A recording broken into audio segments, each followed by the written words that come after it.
So, how many exhibitors are already here that want to talk? 1, 2, 3, 4. Okay, 1, 2, 3, 4, 5. Okay, what will happen is that we'll take the three we take three now before the speaker comes. Then after the speaker, we'll take the other ones. But please, it's short, 2 minutes. We don't want you to come and read your whole profile. We just want you to tell us just that thing that you're doing, then direct us to where you are downstairs. After the conference, we all come in there to see you, so you don't have to waste too much time. So the three people here? All right. All right, so do we have the exhibitors now? The convener has told you 2 minutes because I'm in charge here at this time. I'll give you 1 minute, 30 seconds. Thank you very much. No. Hello, good morning, everybody. Make in Nigeria 2023. No, that's not the vibe. Make in Nigeria 2023. You hold on. You are not getting it well now. Make in Nigeria Conference 2023. Okay. So let's take that again. Make in Nigeria Conference 2023. Okay. My name is Faith Ben. I'm a counselor at Aptech Computer Training Institute. That's the cap I'm putting on. So if you know you want to go into coding and programming, you want to be a designer, a marketing digital person. Most persons say I'm an affiliate marketer, but then there's more to affiliate marketing. There's social marketing, there's email marketing. It's all encompassed in digital marketing. And you want to know what it takes to build a website, create an Android application. You want to know what cloud computing, cybersecurity, and ethical hacking is. Then my booth is on the second row, the second to the last booth on your right. Come there and find Faith and have every single detail you need for that. Thank you. Thank you. I like the fact that you're quite brief. Thank you. Good morning, everyone. Just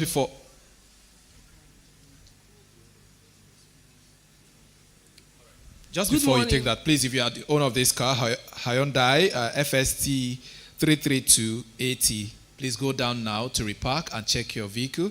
Hyundai FST 33280, please go down now, check it, and then repark. Thank you. Let's go on. Good morning, everyone. My name is Faithful Oroma Joshua Nukam. I'm one of the beneficiaries of Total Energies. And I must tell you, Total has really established me and I have benefited. Our stand is downstairs. We're trained under Culinary Act. We have beautiful, healthy meals downstairs, snacks that I tell you, when you eat it, you look healthy. So I can't wait to see you guys. Just come downstairs and patronize us. And I know that the Lord will bless you richly in Jesus' name. Amen. Thank you. Eat it and you look healthy. Thank you. But not be free. Very affordable. Thank you. Make in Nigeria Conference 2023. Good morning, everyone. My name is Grace Onyebolise. I'm from Right Treasure. My brand deals on personal development books, business books, educational books, materials that will build you. Whatever anyone will be in this life in the next 5 years, 10 years from now is determined by two major factors: the people you will meet and the books you will read. So I am solely here because of the books you will read, and I'm expecting you downstairs to come patronize us. Thank you so much. It's no news that readers are what? All right, so go patronize her if you want to be a leader. Hi, good day. Good morning, everyone. Morning. Okay, my name is Zobu Timothy. Use the mic. My name is Zobu Timothy. I'm a trainee on that Total, contracted to Endeleka Global Services. We are downstairs. We are an electrical installation company. We are into electrical, domestic wiring, industrial wiring, and we are downstairs showing our innovations about more safeties to domestic wirings, putting more breakers to the house to make sure that the house are more secured and other stuff, and also putting more innovations in the industry sector and also protect their equipment too. So you can come downstairs to patronize us and learn more too. Thank you. Let's go patronize. Good morning, everybody. My name is Priscilla Ehima. I'm representing Capital City Development Limited. Yesterday, I spoke to us and I told us about our profile, what we do, and how we do it. So we are a real estate company. We help people make informed decisions in their real estate investment. So we are here for those who want to invest and invest right, and those who want to make money out of selling real estate. So our booth is just downstairs, the second row, the second to the last booth, that's where we are. You will benefit if you come to us seriously. So make sure you do that when you come downstairs. Thank you. All right, for want of time, I think the exhibitors would take that after this time. So make welcome, join me to make welcome on stage the convener of this program. Thank you. All right. Thank you guys one more time. I just need two people to just tell me, what is it that you have taken away? Because I think I shared my story on Monday, and I said, somebody just said one thing. Making Nigeria was not Making Nigeria. It was called Domino Reno Foundation. And there was if you don't hit a rock patch, you will not know the part that is rough and part that is soft. People are afraid of failure. But I tell people that failure is a pointer to success.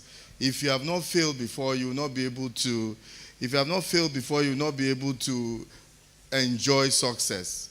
And so we have to be able to try and see how we can continue to strive to become better at what we do. And I think that this is one of the things that will give me joy, that I have people that will come from this program, and at the end of the day, their lives are changed, lives are transformed. Like I was trying to say, somebody just said a word, and after we took a break for like 2 years, that was when we changed from Domino Reno Foundation to Marketplace Apostle, and that is where, as given Marketplace Apostle, this is like a product of Marketplace Apostles. This is Making Nigeria.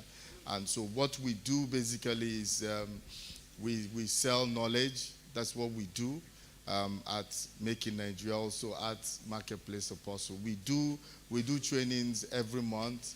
I would just want all of you to just follow us at what we do on social media. We are quite active on social media. So if you just like what we do, you get the notifications. We have some live trainings. The bulk of what we do is free, but we also have trainings that you have to pay for. There's a training that we're going to do next month. It's called Recalibrate 2.0. What does, for those of you that have the brochure, you see it. Recalibrate. We started this year well, and at the end of the day, some of us didn't meet our expectation. So what do? We need to recalibrate for 2024. Knowledge is power. Knowledge is practically everything when it comes to success. And it's not too much knowledge. It's just that knowledge that is designed for you. That knowledge that once you just have an encounter with it, your life will change. And I believe that that's why you are here. This is weekday. Most of us, we have things to do. But you're here today. I want you to make it count. I want you, if you've not started a business, we want to help you to think. All the people coming here are going to help you to think. Then after thinking, what happened? Then you will now make. You have no right to make anything for customers if you have not thought about it and heard from them. Then after that, you start a business, and we can also help you to scale. This is what we do. We want to nurture everybody that has that idea to better themselves in the area of entrepreneurship. So now, I said on Monday, I said it's not just about entrepreneurship anymore. It's about building systems. So we raise entrepreneurs, but we also raise their companies. Because I want to hear that somebody that was in Making Nigeria 2 years ago, 5 years ago, is now collaborating with Microsoft. Is now collaborating with all the big names. It looks big, right? But it happened to us here with Paystag. How about you? It might just be the next big story. And we want it to be that it is people that came out from Making Nigeria. This is our vision. This is where we are going. And we say it everywhere. We want to build not just entrepreneurs, but we want to build businesses that will pass the test of universality. Wherever you are, we'll know that you're a brand. We are a brand. If you come to the things we do, we have 3 brands. Make in Nigeria, Marketplace Apostles, and Uche Onoche is a brand. I am a brand. I'm a speaker, I'm an author, and all those things in human capacity development. So I'm a brand. I want you to also train yourself to be a brand. If there's time, I will, if there's time for me, because I'm not really speaking, I speak every day, I will maybe take us, maybe during the master class on how to build a strong personal brand. You need to begin to look at yourself as a brand. You are a brand. So you take Coca-Cola, there's a feeling. Brand is what? It's about feeling. What is the feeling people get when they come in contact with you? It's very important. Some people say I'm a very nice person, but the rest of us think that you are very mean. So in your mind, you are confused. You are suffering from dual personality disorder. I know a very nasty woman. She's a relative, but she feels she's nice. And when she says, I'm the nicest person, everybody is pinching themselves and saying, in her mind, she has a brand. But in reality, she's portraying another brand. So the closer your brand is to reality, the stronger you have a strong brand. It means that you have a strong brand. So we have to understand, if you did not hear anything from me in this conference, personally from me, I want you to think about this brand. You are a brand. It's very important. And I teach my people, my colleagues, about brand. You can't get upset, You can't get upset. If you can't walk with me and get upset. No, normally they come, they get upset. Say, no, you have to do like me, or you have to become like me. If not, you no go walk. Why? Because anger and money don't go together. Have you gone to Ikoku before? Do you see them get angry? No matter you abuse them, they will not get angry. They will collect. Anger, impatience, and money don't go together. See the Igbo traders, they don't get angry. Whatever you tell them, they will take it. They say, na market. Anything you say, they say is good. The price is good, but reach. There's no quarrel at all. There's no quarrel at all. So, guys, build a strong brand. With joy, I bring this guy. He's a personal friend of mine. Sometimes you have friends in mouth. But this one is a friend indeed. He supports me. Have you heard that kind of thing? I said, if you have 100,000 naira problem, and your 5 friends cannot give you 100, you change, right? This is a living testimony that if I have 10 million naira problem, he's a friend, because he's a friend in need. He's a friend. He's doing. We should even call him a kweme in this conference. But with Jesus Joy, I want to bring this guy up. He's the group managing director and chief executive officer of Arrow. Is Arrowhead now?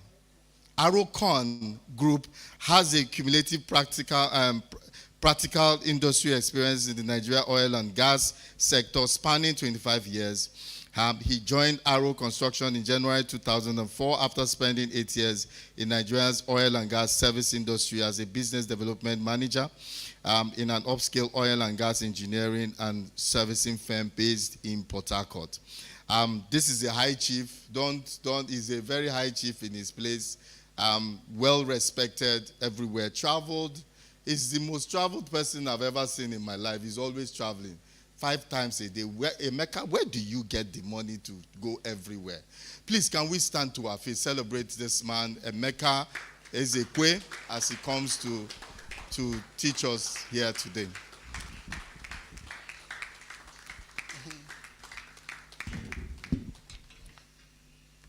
Thank you very much. Please sit down, please. Not gonna bring me down. No, carry me past or carry me go where I don't know. Good morning, everybody. I want to start with a very large measure of gratitude for the organizers of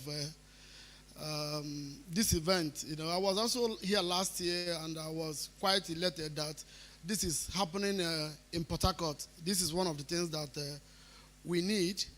And on Monday, you know, my excitement knew no bound when I also noticed that the IOCs are getting involved. I saw the total rep, and they made a presentation and so on. We are praying that in future, the state government will also get involved.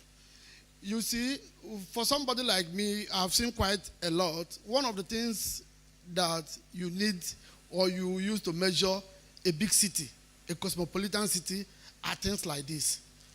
You know, people stay in small halls to make intellectual contributions that will be very, very far-reaching to everything that we are going to do in future about our work, about our survival, and so on. It's not just about infrastructures alone. You know, things like this happen. If you go to all the big cities in the world, they happen all the time. And it's also in Nigeria, because I know that in Lagos, you know, they have this kind of thing all the time, and the hall is always filled up. I'm also optimistic that in future, you know, Port Harcourt will join.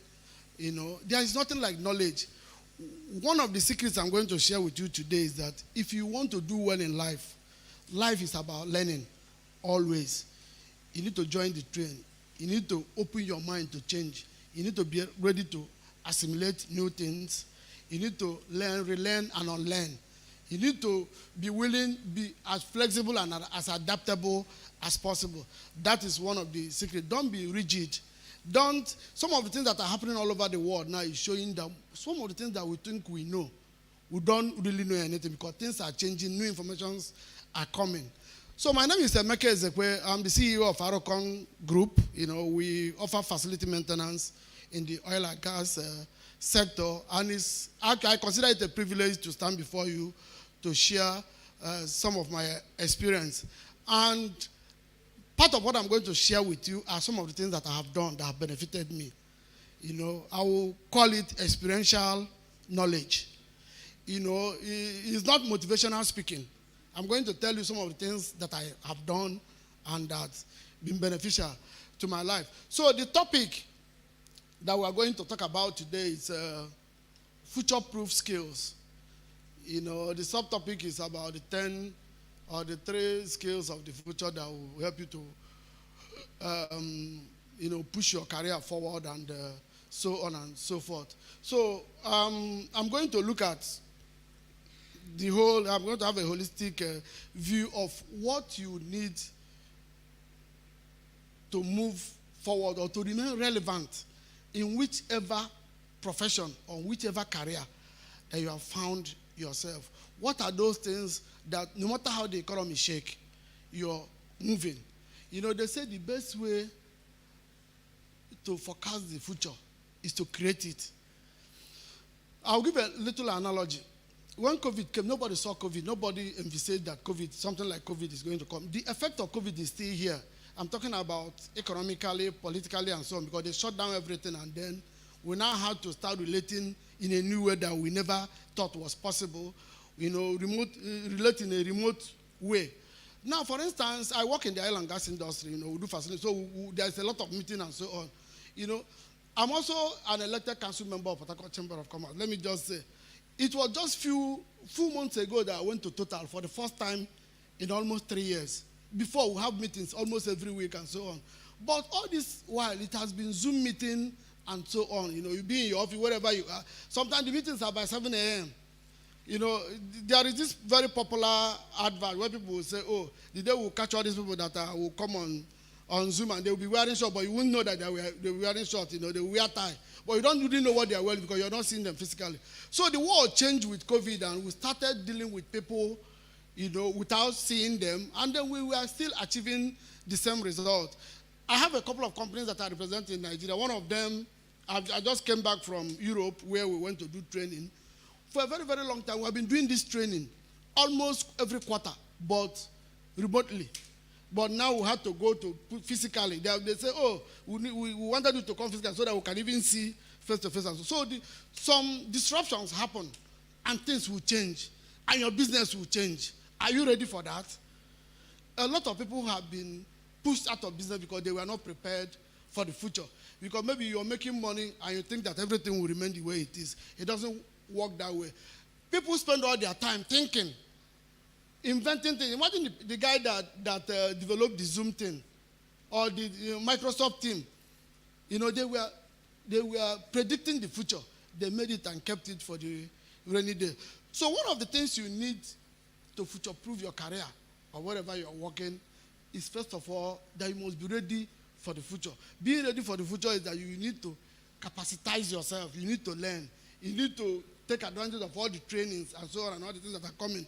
One of the things that you guys have done right is to be here, to listen to informed knowledge, and experiences of people who have done some of these things.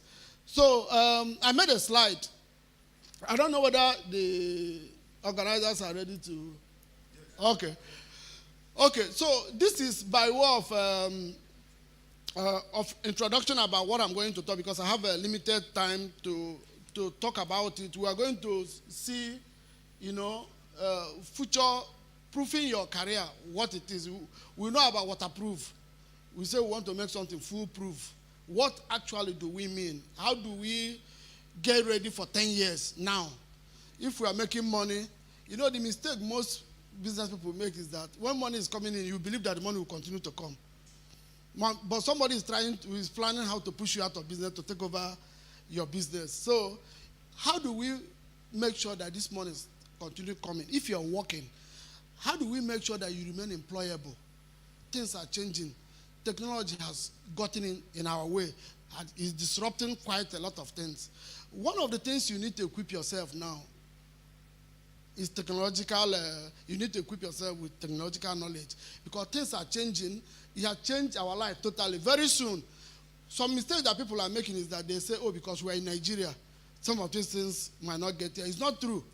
It's not true. Most of the things that the advanced world invent, they push it down the whole world. And the world is becoming a global village. You can be anywhere and do whatever you want to do. And then a lot of people are even making money being in Nigeria now. So those are part of the things that we are going to talk about. You must have heard about content creation. A lot of people are cashing out, making so much money by, just taking advantage of the Internet of Things. There is automation, there is quite a lot of things. There are a lot of things that are going on, and these are part of the things I'm going to talk. How do we equip ourselves? And then what are the industries of the future? The industries or the careers of the future. The careers that will still be relevant in the next 10 years. It might sound a bit difficult to predict because things are always happening, but there are industries that are basic. And the way to start is to look at the human needs. We have like 9 billion people in the planet. So they have needs. They are the ones that determine how we are going to go and what we are going to need. The first thing the human being needs is food. There will always be market for food. There will always be an industry for food.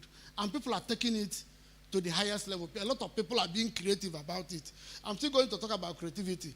If you have something that you're doing, how can you be creative about it and try to make as much money as possible? When I'm talking about food, I'm talking about all the things associated to it. Water.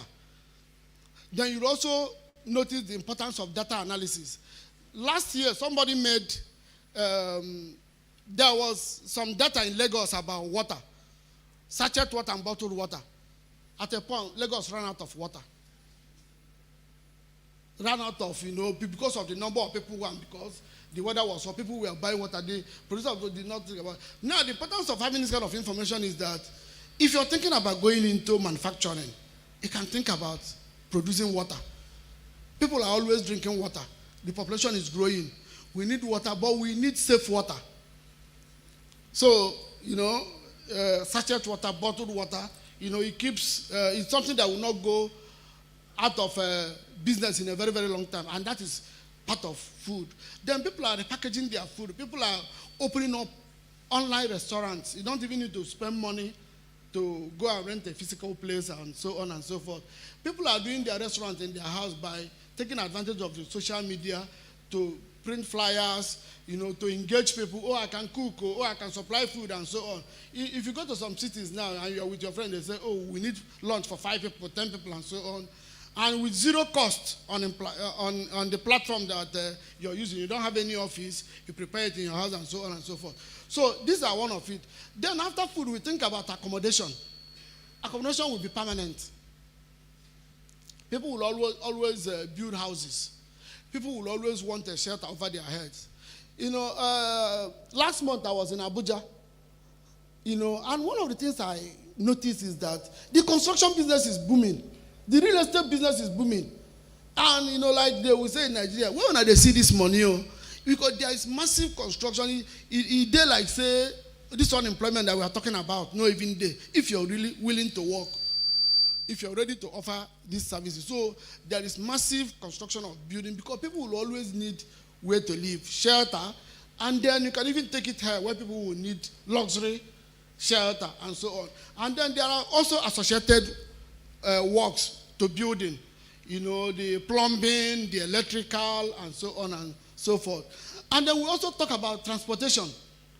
People will want to move from one place to another. I'm reading out all these things so that you look at the industries in a global scale, things that will always be there. You think about transportations, some people are starting logistic businesses, helping people. You can see all those people on Okada. Now you can order something and you say, okay, my dispatch man. That is an entirely new industry that was not there. Before it is courier. Before it used to be the post office. You have to wait for months and so. So somebody came and disrupted the thing. You also see what happened with movement taxis. Somebody came somewhere and created Uber, Taxify and so on, and then you saw the one that the Cubana guy launched in Port Harcourt the other day, because they know that people will be moving from place to place. And with what is happening now with fuel and so on, sometimes it's cheaper to share a ride or to even leave your vehicle, and then it's more convenient, If there are no parking space or so, you can call Uber, it will take you and bring you back. So these are the industries that will always be there, that people. Then we'll talk about engineering and technology. Technology is a bit sensitive because it keeps changing. So if you're not ready for the future, very soon you see that you're obsolete, that what you're offering, one young guy that is thinking outside the box has come with a new program, or as we say, a new pattern, and you're out of business. So one thing I usually advise everybody is when you are in a business or when you're getting into any business, because in Nigeria, once you're doing anything and it's moving, everybody will move to that place and crash it without even knowing the secret of the business. So when you're trying to get into a new area, you put an entry barrier. The question is, how do you put an entry barrier? You do what everybody is doing, but in a different way. You repackage it. You put an entry barrier so that if you want to do this thing I'm doing, you can do it, but not exactly the way I'm doing it. You create a niche. They call it niche. You niche the business. But you must also design an exit barrier. One of the ways to design an exit barrier is to proof it, make it foolproof, so that government might bring one policy tomorrow that can get you out of business, but you're already aware. That is part of, future proofing. That tomorrow, you always one step ahead of government, ahead of regulatory authorities, ahead of newcomers by learning. So these are some of the things that we are going to do, and then later in the final slide, I'm going to talk about a phenomenal concept I read many years ago from Angela Duckworth. It's called GRIT, G-R-T. She was investigating what differentiates people who do well and people who don't do well in life. Some of us think it's talent. Some of us say it's his grace. Some of us allude to anything. But he said effort, grit, passion and perseverance. Having a passion for long-term achievement. If you start something, do you finish it? Some people start something along the way. They say, I don't tire. Sometimes I will be jogging with my children, and after some time, my last son will be saying, Daddy, I'm tired. I say, yes, we are all tired, even me. But you stop when you're done, not when you're tired. That is what life expects from all of us. You keep pushing. That resilience. Do you know the blessings of resilience? The universe is also watching you. God wants to know whether this thing you're asking me, whether you seriously need it. At a point, even the universe will be tired of upsetting you. You will say, my son, let me bless you. Because you have shown that this thing, I need it. So, Grit by Angela Duckworth is a phenomenal book. You can read it because most people don't read these days, but most information about life are all hidden in books. So if you also want to future-proof your career, you have to be a good reader and get information. So I'm going to talk about this one in the last, about talent and effort, how you can match both of them together, and because most times talents are not enough. You might be talented, and if you don't apply it, if you don't put an effort, the talent will die with you. It's like somebody who is very, very religious, and you go to church, and your prophet will tell you that, I saw you becoming a governor. I know what I have seen. You are going to be a governor of this state. And you do not belong to a political party. You did not join a political party. You can never be governor. You can never be governor, no matter. Because what some of these things do is that, there has been a celestial stamp. God has said, my son, go, you are blessed. But you have to go. For you to leave your footprints on the sand of time, you must stand up and walk. If you don't stand up and walk, nothing. And some of the things that most of us don't know is that God is a spirit. It doesn't have human capabilities. There are some things that you need to do by yourself. You need to qualify for his blessing by doing something by yourself. And most of us, we keep praying every time. You're praying every morning, and you don't even know when your prayers has been answered, because God will keep whispering, but my son, I've blessed you now. He said, no, you never blessed me every morning. But my son, if God don't bless you and you don't recognize them, who do you blame? Because most of the time, God, give me money. God cannot give you money. He will give you an opportunity to make money. If you don't recognize the opportunity, every time you say, but my son, I've given you money. He said, because we expect that in the morning we'll see money under our bed and it become a miracle. It doesn't work like that. If you need a furniture, God will not give you a furniture. He will give you 3. From 3, you make a furniture. So you must also develop your opportunity-seeking competence.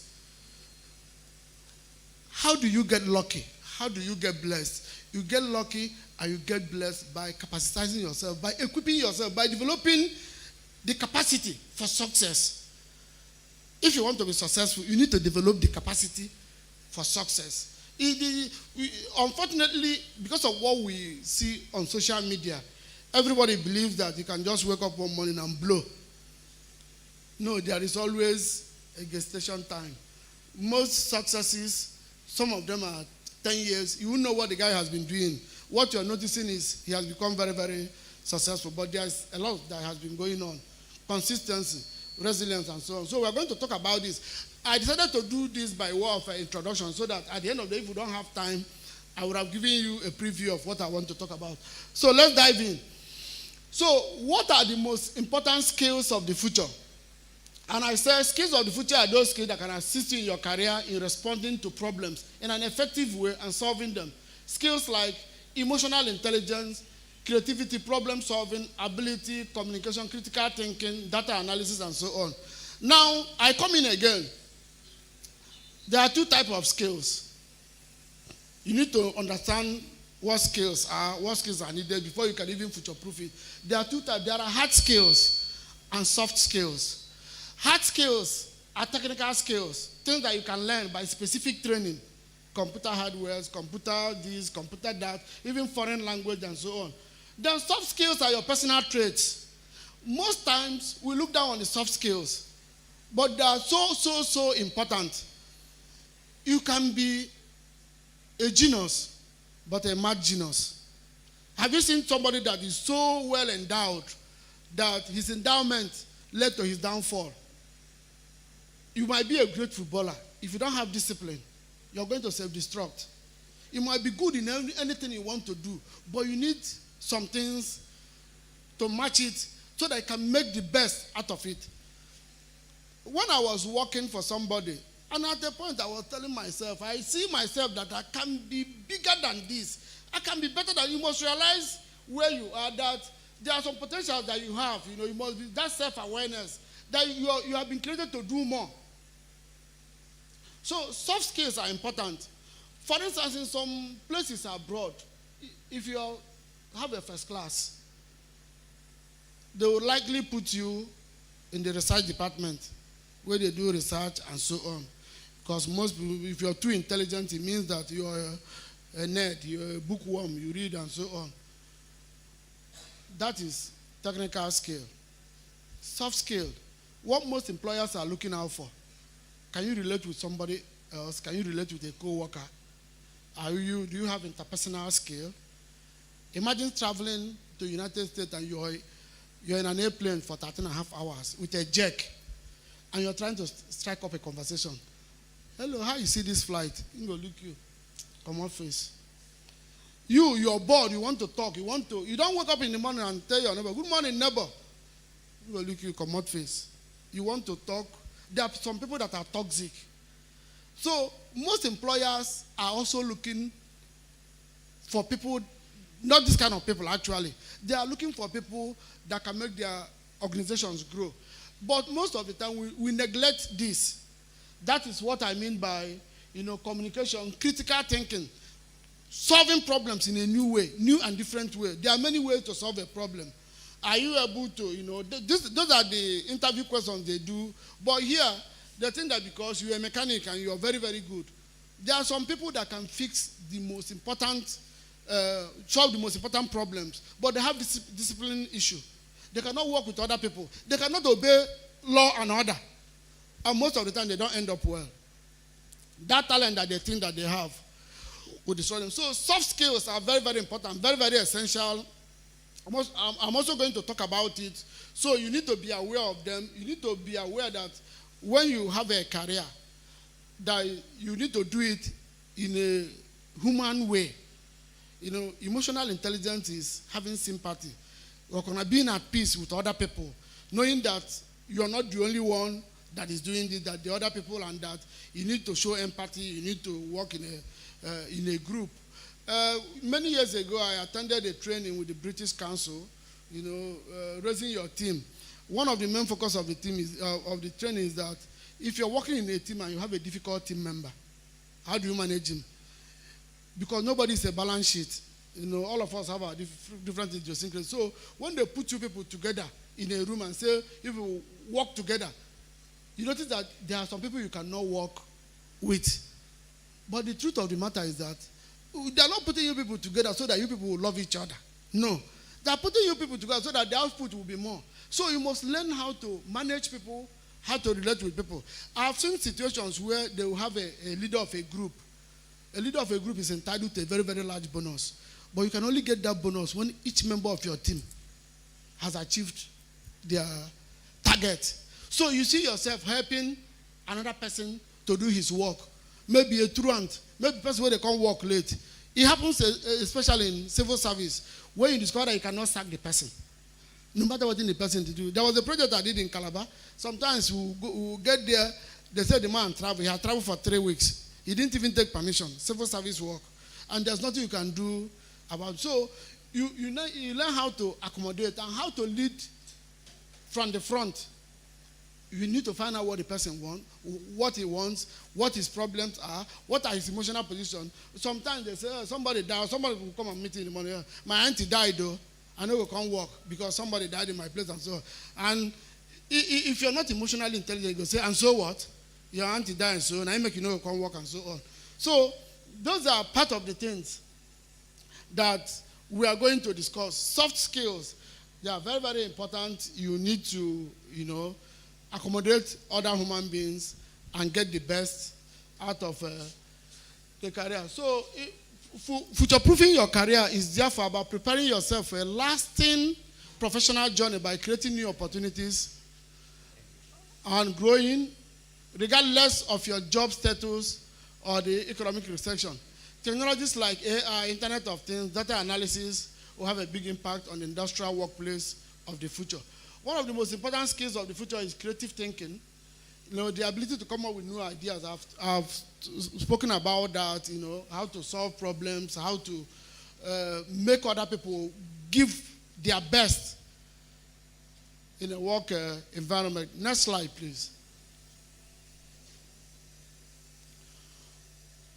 Of course, rapid technological changes and its impact on career and industries. Quite a lot of things are happening now and then the speed of technology is massive, and are we ready to cope?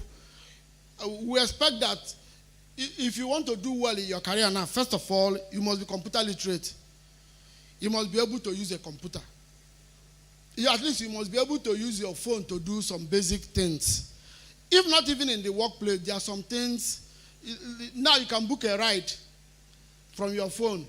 You can do quite a lot of things with your phone. So there are some basic skills that you need to learn. And then the artificial intelligence is, the prognosis for the future is a bit scary, because what they say is that what we even have now is narrow AI. Narrow AI is things like ChatGPT, and when you're using technology to perform basic tasks and so on and so forth. They say in future there is more to come, where there will be complete automation, and then you have robots doing quite a lot of things that the human beings can do. Now, if you're future-proofing your skill, you need to be aware of this and get ready, because it means that machines are going to do more things that human beings used to do.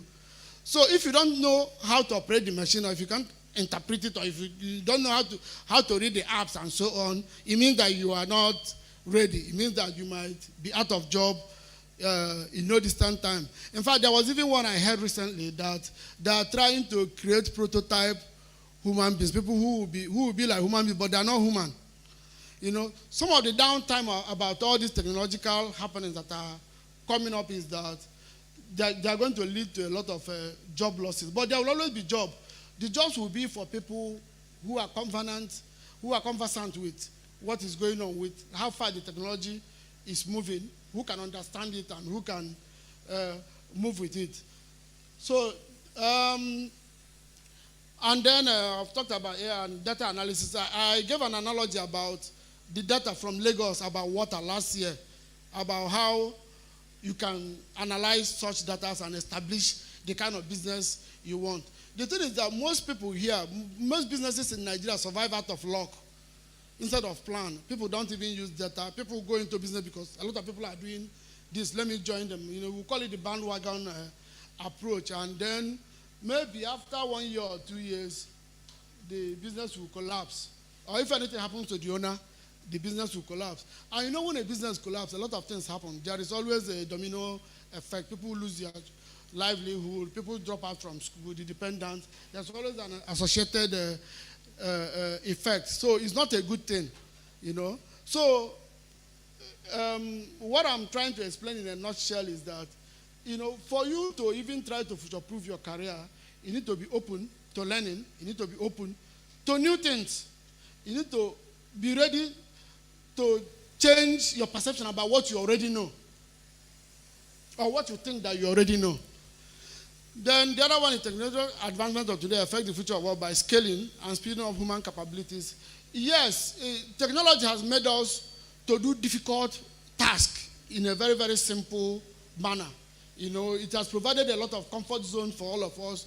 You can do quite a lot of things. You can imagine if you're working with big organizations and they send you a Microsoft invite for a team meeting, and you don't know what to do. You don't even know about it. You have decided that you cannot download it, or you don't want to move with technology. The truth is that the world is not waiting for anybody. The world is also not waiting for us. Even in Nigeria to develop, the world has come together now, and everything is becoming very, very fast. And the good thing about these hard skills is that they can all be learned. You can learn them and you can measure them. Unlike the soft skill, which is your behavior and so on. Next slide.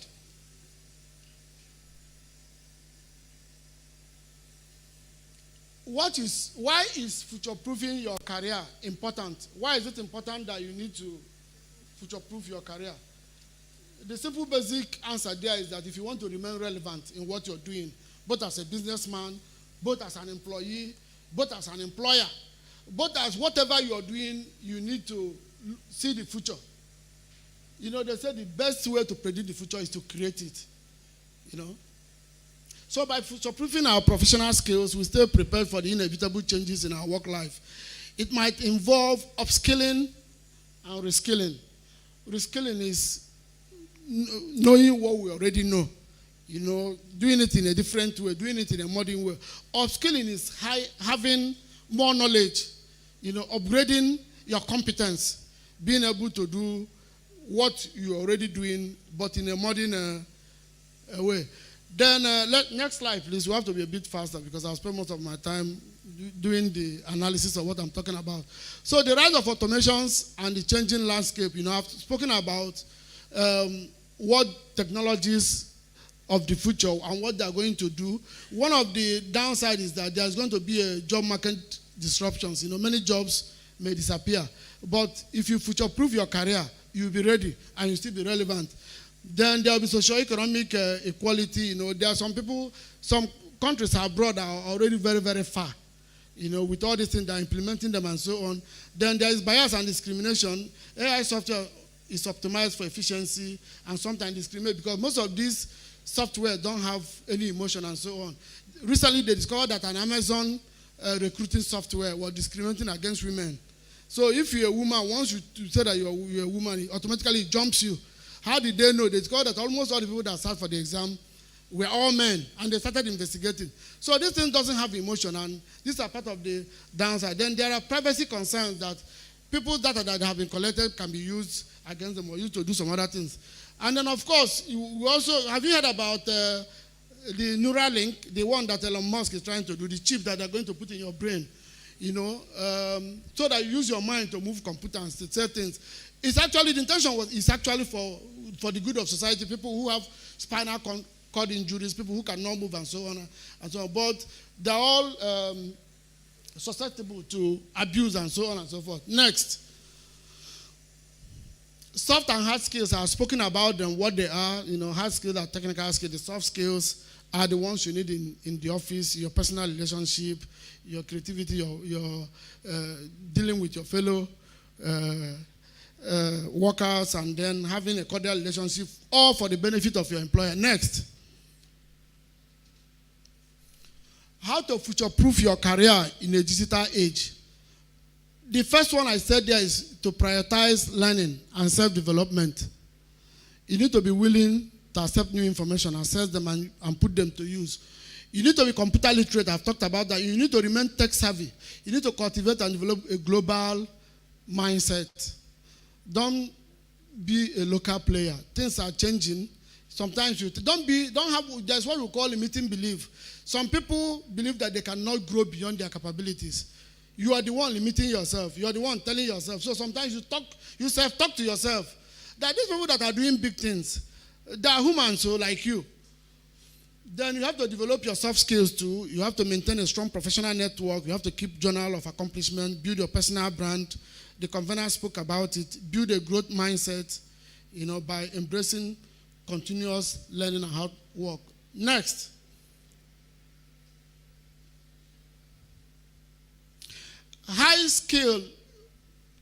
High in-demand skills, what learning in Nigeria now. At the beginning, I mentioned content creation. Quite a lot of people are making money out of it. Even though we spend so much of our time enjoying it, but a lot of work go into producing those kits that you like, for advert or to make people laugh. Then cybersecurity, there's a lot of compromise even in banking apps and so on. So people try to build backbones, to safeguard their destiny. Then engineering, then design, digital marketing, finance, legal skills. You know that it is not every lawyer that have legal skills. That you're a lawyer does not, I thought I was also going to talk about that, but we don't have much time. Most of the certificates we have, acquiring a certificate is not enough. You need to put something inside the certificate. You need to equip yourself with a skill, and make something out of it. Then food and nutrition, medical healthcare, education and teaching, leadership and, search engine optimization, entrepreneurship skills and so on. Next one. Building relationships and networking. Most people will tell you, I'm not a people's person. Oh, I'm not a social person. Oh, I'm introverted. We call it social capital. It's about who you know. People should be able to talk about you in your absence, even when you're not there. They will say, oh, I know this person, and you build a personal brand about integrity and so on. Because of lack of time, I'm going to summarize about what I mentioned about Angela Duckworth's phenomenal book, Grit. Talent, talent is not enough, like I said. Talent plus effort, equals skill. And skill plus effort equals achievement. And then doing the hard task. Even though technology has made it so easy for us to be in the comfort of our home and be doing quite a lot of things, it is good to deliberately choose the hard task and be successful at it. Then, of course, embrace a growth mindset, which I have spoken about here. And then surround yourself with gritty people. Gritty people are people who believe in passion and perseverance, who believe in hard work. The kind of people around you will determine how far you're going to go in life. And then know your purpose. And there was even one interesting definition she gave her. What is your intention? What is your purpose in life? Most of us think that our purpose is for ourselves, to make money for ourselves, to do this for ourselves. Me. She said, she defines purpose as the intention to contribute to the well-being of others. You must be able to do work for others free of charge. You must be able to contribute to your community. Then the next one is learning how to fail. The convener spoke about it, that failure is actually part of success. Something that John Maxwell described as failing forward. Failing forward. What are the lessons that you're learning? They say most of the time when you're failing, the universe is trying to teach you something.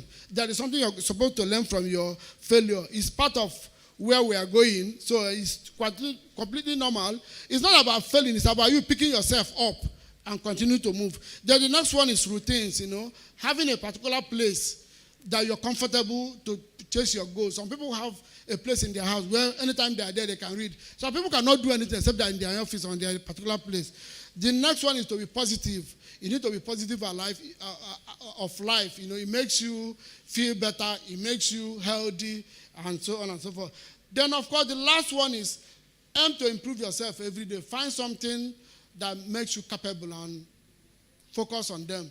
So I'm going to stop here now, and I hope that you guys have enjoyed my contribution. Thank you very much. Please, one more time, let us celebrate Chief Emeka. Thank you.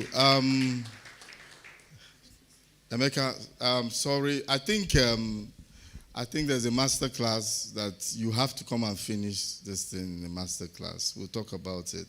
He has a wealth of knowledge that I think will be useful for you to listen to. So I will get him during the masterclass sessions. I'll get him to also just talk a bit.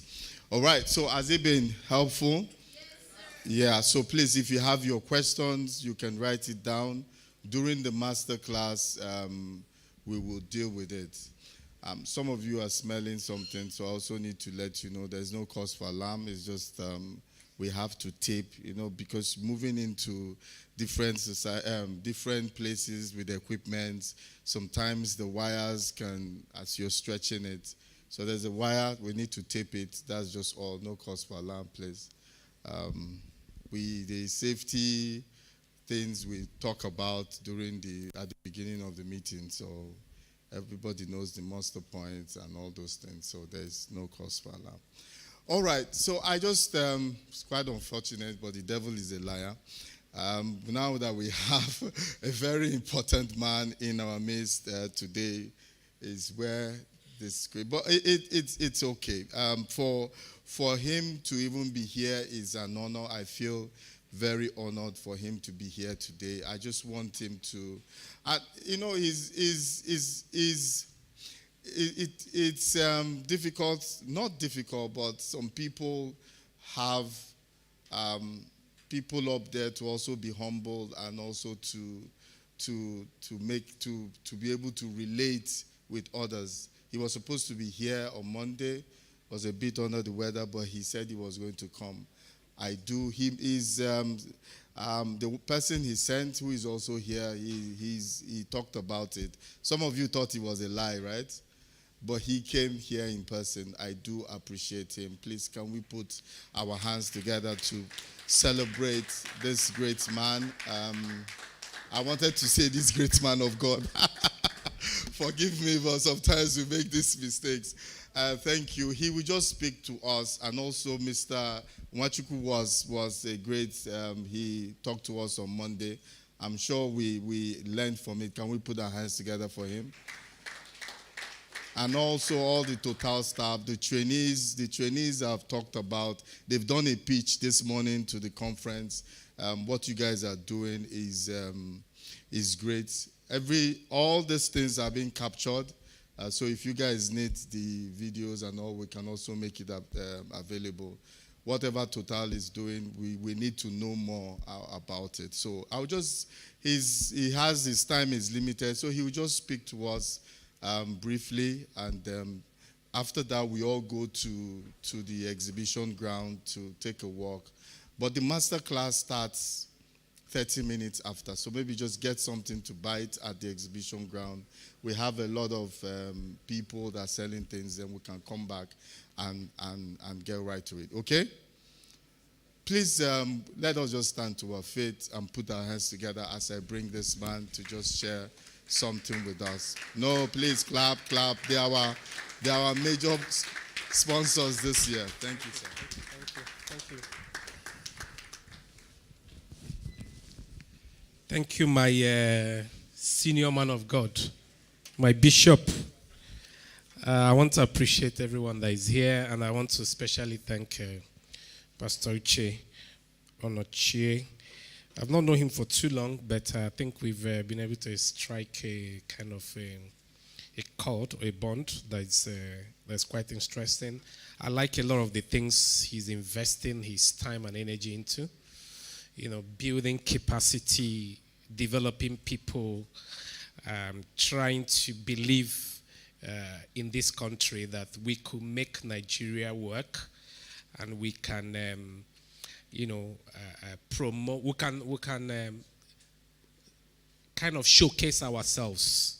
We can promote ourselves. We can speak for ourselves because nobody would do it for us. And they're trying to create a platform for knowledge to flourish, for people to be empowered, and they create a platform that I see would become something very great in the future. So, personally, in my own personal capacity, I feel motivated to partner and to support this great vision. And as a company that I represent also, you'll see we chose to partner and be part of this event because of our belief that we need to create what we call shared prosperity or shared value in communities, in societies, in countries where we operate. I represent Total Energies. And the Total Energies is a global company. We are into energy. We produce and sell energy to the world.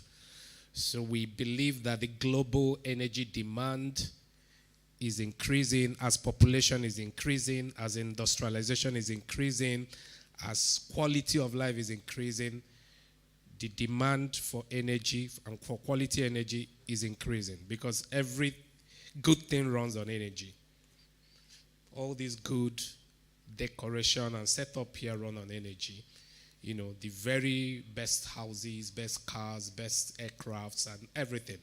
So life is run on energy. Even our stomach runs on energy.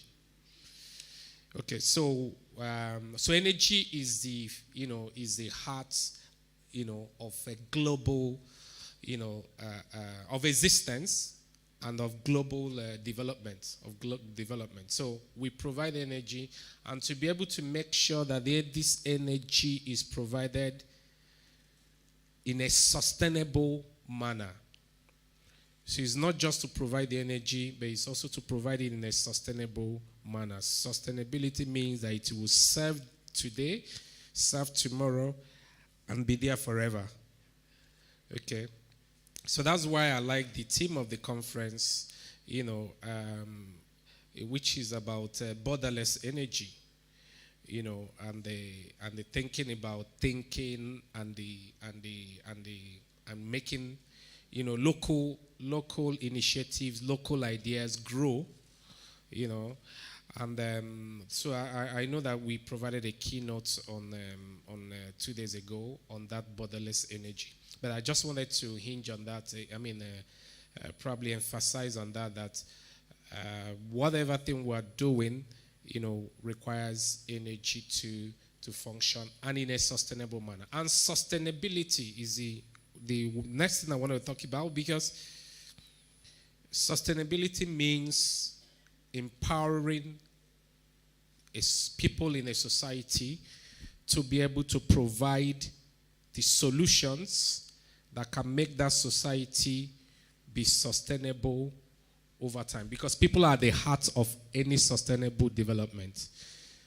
So anything that you want to be sustainable and you take people out of it, you have killed the elements of sustainability.